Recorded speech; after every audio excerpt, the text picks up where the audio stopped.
What's going on, guys? My name is Ryzen, and welcome back to another gun guide for Call of Duty Mobile. This is a series where we dive deep into all of the important stats for all of the weapons in Call of Duty Mobile's multiplayer, as well as providing excellent class setups for all of them. And after a long break, we're finally back onto the grind. I was actually supposed to do a different kind of video today, but unfortunately few of the files which I was working with got corrupted and I have to remake them again. And since I did not want to waste any more time, I'll be continuing with the gun guides for now. And today we'll be covering another buffed weapon of the season, the ISO submachine gun.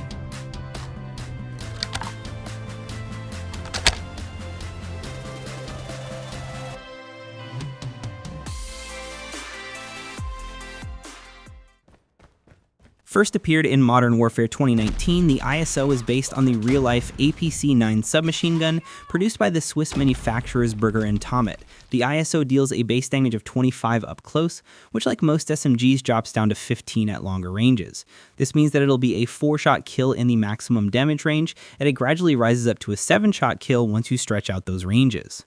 As for damage multipliers, the ISO deals 40% extra damage to the head, 10% extra damage to the upper torso and arms, and like most other SMGs, it has a negative multiplier to the legs, dealing 10% less damage. With all these multipliers, you can achieve a 3-shot kill in the maximum damage range if all of your shots land ahead. You can also stretch your 4-shot kill up to the 2nd damage range with just a single headshot. This means that headshots do help you quite a lot with this gun, and you must always try to aim high with the ISO. Upper torso and arm shots only help in the 2nd damage range, where if you hit all 4 of your shots, you can stretch your initial 4-shot range up to the 2nd damage range. And since leg shots are very punishing, you should always keep your aim high and try avoiding the legs as much as possible. The rate of fire is on the faster side at 882 rounds per minute. This means our 4-shot time to kill will be 204 milliseconds, which is very competitive. And because of its faster rate of fire, it retains a fairly decent time to kill in the mid-ranges. And if you manage to land all 3 shots to the head in the maximum damage range, you can kill in an incredible 136 milliseconds time to kill. But time to kill has no meaning if we don't look at the range profile behind it. And as we can see, the bullet velocity is standard for non-hit scan SMGs at 650 meters per second, which translates into a hit scan range of 10.8 meters. The base 4-shot range extends up to 10 meters, which can be extended up to 18 meters by landing a single headshot or 4 shots to the critical damage zones, which is upper torso and arms in this case.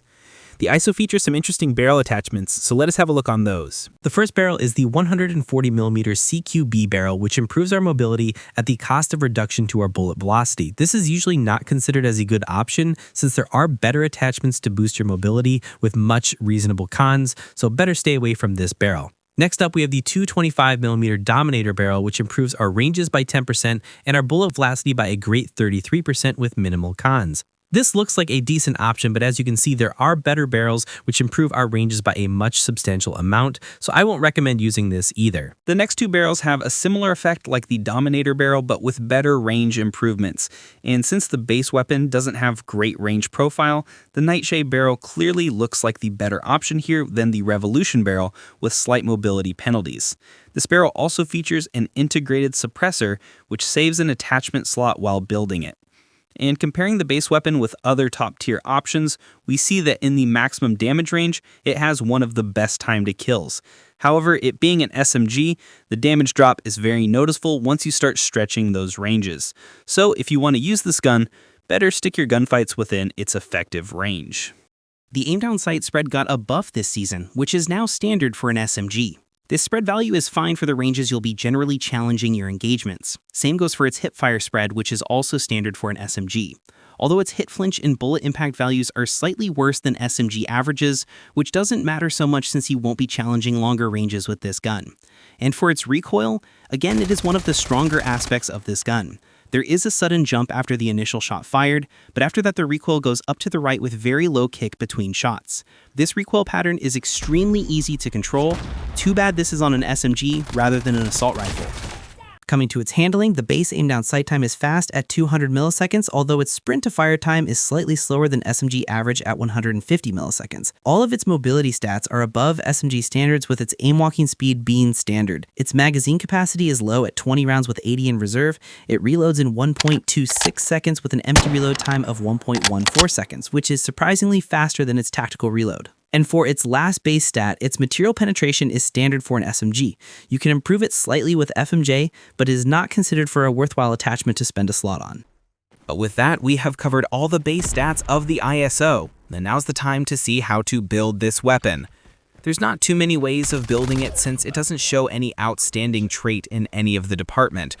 And since the base range profile of the gun is not so good, our best interest should lie in boosting it without sacrificing its mobility too much.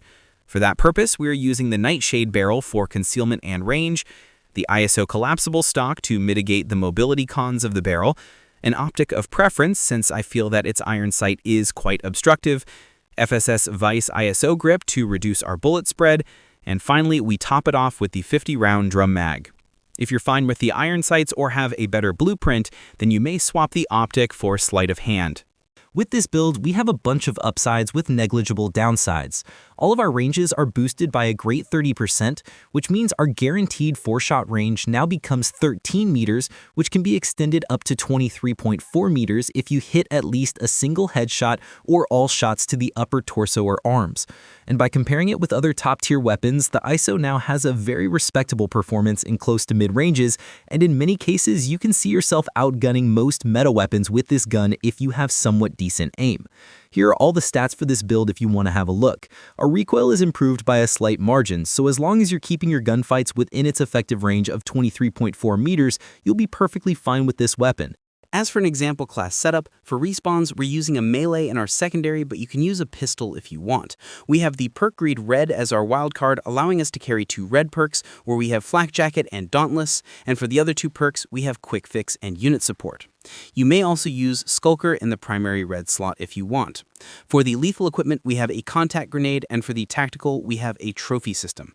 Operator skills and score streaks can be chosen as preference. For search and destroy, again, we have a knife to run around the map, we have a frag grenade as the lethal equipment, and a stim as the tactical. We're also using restock as our additional red perk so that we can cycle through our throwables, and dead silence for obvious reasons. Again, you may also use Skulker, but that's up to you. And with that, that is going to wrap it up on the gun guide for the ISO. As for my thoughts on the weapon, honestly, I do really like using it a lot. Surprisingly, I rarely encounter players using the ISO, probably because they treat it as a subpar option in the current meta, but it is not the case at all.